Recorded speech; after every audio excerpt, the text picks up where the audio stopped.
Hi friends, இன்றைக்கி வந்து சூப்பரான ஒரு லஞ்ச் பாக்ஸ், ரெஃப்ரெஷிங்கான ஒரு லஞ்ச் பாக்ஸ் புதினா சாதம் எப்படி பண்ணுறதுன்னு பார்க்கலாம். சிம்பிள் அண்ட் ஈஸியாக பண்ணிடலாம். 2 டேபிள் ஸ்பூன் ஆயில் ஊற்றிக்கலாம். பட்டை, கிராம்பு, லவங்கம், ஏலக்காய், பிரிஞ்சலை ஆட் பண்ணிவிட்டேன். 2 பெரிய வெங்காயம்.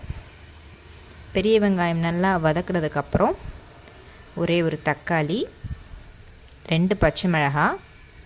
இது நல்லா வதங்கட்டும். உப்பு தேவையான அளவு.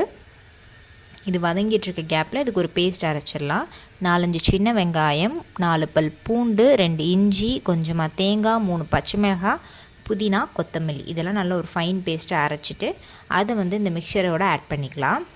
அதுக்கப்புறம் இது நல்லா அந்த வதங்கி அதோட பச்சை வாசனை போகிற வரைக்கும் நல்லா கொதிக்க விட்டுட்டு அரிசி 1 கப் ஆட் பண்ணியிருக்கேன்.